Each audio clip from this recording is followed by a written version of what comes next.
ajar. Inikah balasan yang aku dapat setelah aku mendidik kau dengan penuh kasih mesra. Inikah hasil yang aku dapat setelah aku memberi kau segala kepuasan dan kebebasan hidup. Anak yang tak tahu malu, kau cemarkan nama Rokiah, ya, nama anak Pak Longmu sendiri, Sazali. Sazali, lebih baik kau tarik segala kata-katamu sebelum perkara yang tak diingini berlaku. Sebelum aku mengusir kau keluar dari rumah ini, Sazali. Kau tarik balik, Sazali! Aku belum puas, Sazali. Aku belum puas. Berhenti. Jikalau 10 tahun dahulu Bapak melakukan demikian, barangkali Sazali boleh jadi baik sekarang. Tapi sekarang sudah terlambat. Sudah terlambat, Pak. Bapak yang bersalah dalam soal ini. Bapak membesarkan Sadri dengan secara membabi buta saja. Segala apa kemauan Sadri Bapak tunaikan. Segala apa hajat Sadri Bapak sempurnakan. Sehingga Sadri pandai bercakap bohong sama Bapak. Sehingga Sadri menipu Bapak. Menipu untuk kepentingan diri. Tetapi Bapak hanya anakku, Sazli. Sazli?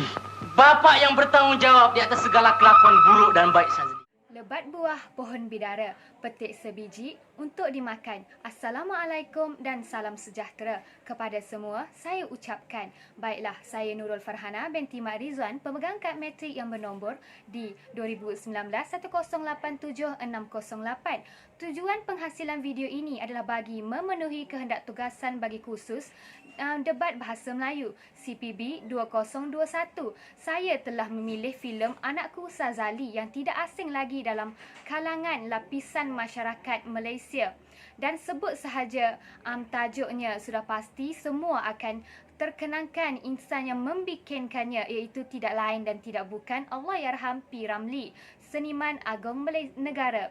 Saya amat berbesar hati untuk melakukan tugasan terhadap filem ini, memandangkan ia merupakan filem yang mendapat tempat istimewa di hati para penonton dan seringkali disiarkan di kaca televisyen. Dari dulu hingga kini, di samping hiburan yang disajikan melalui filem ini, banyak juga pengajaran yang dapat kita semua pelajari untuk dijadikan panduan dalam menjalani kehidupan seharian.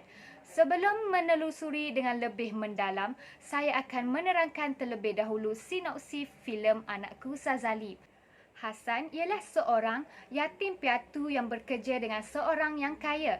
Orang kaya tersebut mempunyai 2 orang anak, Mansur dan Mahani. Hasan telah diusir keluar dari rumah orang kaya tersebut kerana membawa Mansur dan Mahani pergi menyaksikan persembahan keroncong. Hasan begitu meminati alunan muzik sehingga dia sanggup membelanjakan wangnya untuk membeli sebuah biola dan kemudian pergi belajar dengan seorang guru biola. Persahabatan Hasan, Mansur dan Mahani begitu erat. Apabila dewasa, Mansur dihantar belajar ke Singapura, sementara Mahani pula hendak dikahwinkan dengan pilihan ayahnya.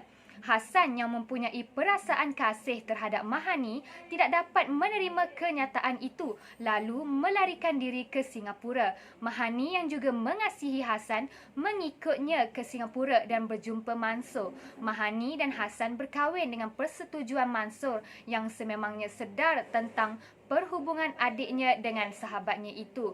Mansur juga turut berkahwin dengan seorang gadis yang bernama Rubiah. Selepas itu, Hasan meneruskan minatnya kepada muzik dan berjaya menjadi seorang ahli muzik terkenal.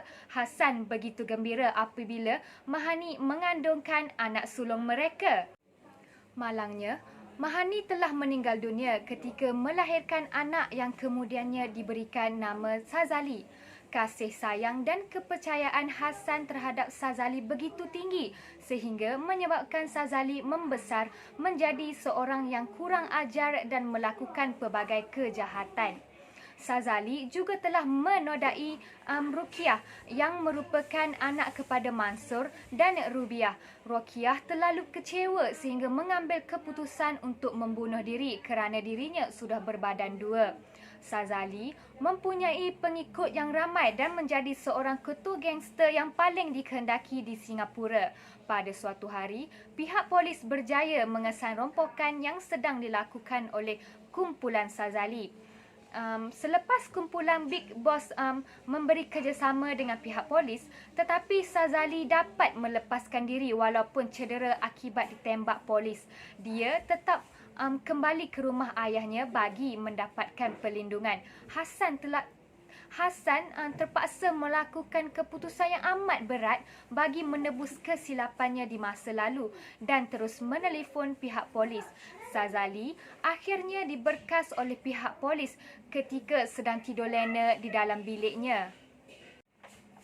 Tidak dapat dinafikan, jalan cerita yang dipaparkan sememangnya wujud dan sering berlaku dalam kehidupan realiti masyarakat hari ini.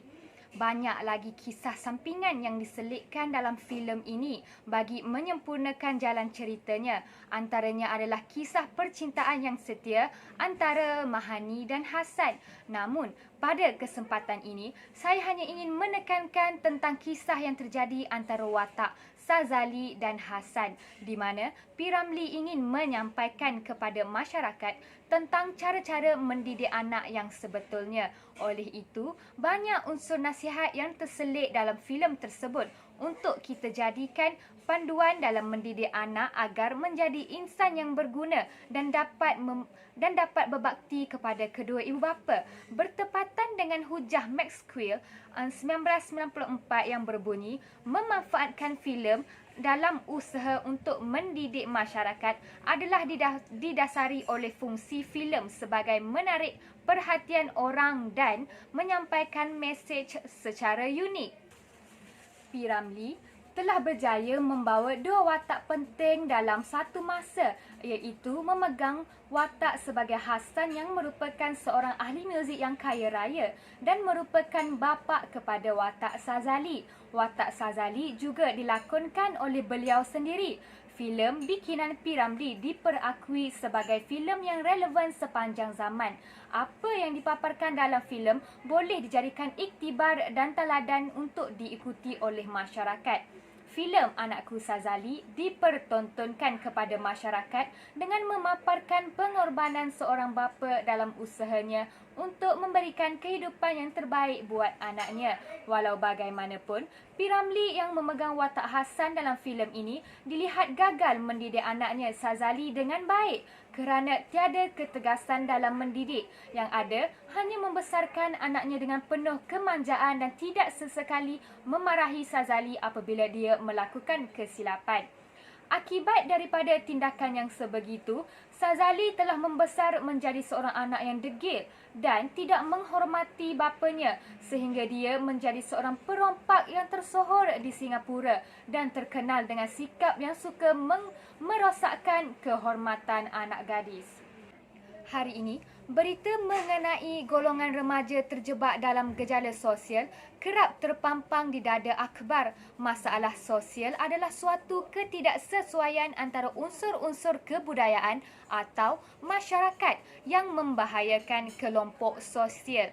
Daripada kes ponting sekolah, mencuri, merogol, ketagihan dadah dan banyak lagi. Pepatah Melayu ada menyebut, bagaimana acuan, begitulah kuihnya. Didikan yang sebetulnya daripada ibu bapa begitu penting dalam usaha menangani masalah sosial ini. Tidak dapat dinafikan bahawa kurang perhatian juga merupakan faktor berlakunya masalah tingkah laku anak-anak. Hal ini dikatakan demikian kerana sewaktu permulaan anak-anak melakukan kesilapan, tiada yang menegur dan membetulkan perkara salah yang mereka lakukan. Ibu bapa haruslah bijak dalam memainkan peranan untuk menzahirkan kasih sayang terhadap anak-anak mereka dengan sentiasa mengambil berat tentang perkembangan mereka dan mendengar setiap masalah mereka agar anak-anak merasakan kasih sayang tersebut sehingga sedar akan tanggungjawab mereka sebagai anak-anak untuk melakukan perkara-perkara yang tidak akan menyusahkan kedua ibu bapa mereka. Anak-anak akan berazam untuk melakukan yang terbaik demi membanggakan dan membahagiakan ibu bapa mereka. Selain itu, Ibu bapa haruslah tegas mendidik anak-anak terutamanya sewaktu mereka melakukan kesilapan agar mereka sedar bahawa perbuatan itu salah dan tidak akan mengulanginya lagi pada masa akan datang. Sikap tegas dan memanjakan anak-anak haruslah seimbang dalam proses mendidik bagi membentuk sikap dan tingkah laku yang baik dalam diri anak-anak. Jika ibu bapa terlalu tegas dan garang, anak-anak akan takut dan lama kelamaan akan membenci dan timbul perasaan dendam terhadap ibu bapa mereka. Dan jika terlalu memanjakan, anak-anak akan menjadi degil dan tidak mendengar kata kerana sikap ibu bapa yang terlampau berlembut. Oleh itu, pentingnya buat ibu bapa untuk mendidik dengan tegas dan berhemah mengikut tingkah laku yang dizahirkan oleh anak-anak mereka. Lama kelamaan, mereka akan sedar bahawa didikan yang sedemikian adalah untuk menjadikan mereka insan yang berguna dan berakhlak mulia. Kesimpulannya, kisah daripada filem Anakku Sazali telah memaparkan kepada kita semua tentang kesan yang akan dihadapi oleh ibu bapa sekiranya gagal mendidik anak-anak dengan baik. Oleh itu, ibu bapa haruslah sentiasa mengamalkan seperti pepatah yang berbunyi, melentur buluh biarlah dari rebongnya. Hal ini dikatakan demikian kerana bagi membentuk perilaku yang baik dalam diri anak-anak, haruslah semasa dirinya masih kecil kerana pada saat itu, anak-anak masih mampu untuk menerima teguran dan memerlukan bimbingan untuk melakukan sesuatu perkara. Berbeza apabila anak-anak sudah besar, mereka sudah sukar untuk menerima pandangan dan teguran daripada orang lain kerana merasakan diri sendiri sudah sesuai untuk membuat sebarang keputusan tanpa memikirkan kesan baik dan buruk. Tegasnya, anak-anak merupakan kurniaan yang terindah daripada Allah Subhanahu wa Ta'ala. Justru itu, ibu bapa haruslah menghargai anugerah yang tidak ternilai ini dengan memberikan didikan yang sewajarnya agar dapat melahirkan anak-anak yang berguna buat dirinya sendiri, keluarga, masyarakat, agama dan negara. Sekian sahaja daripada saya. Terima kasih.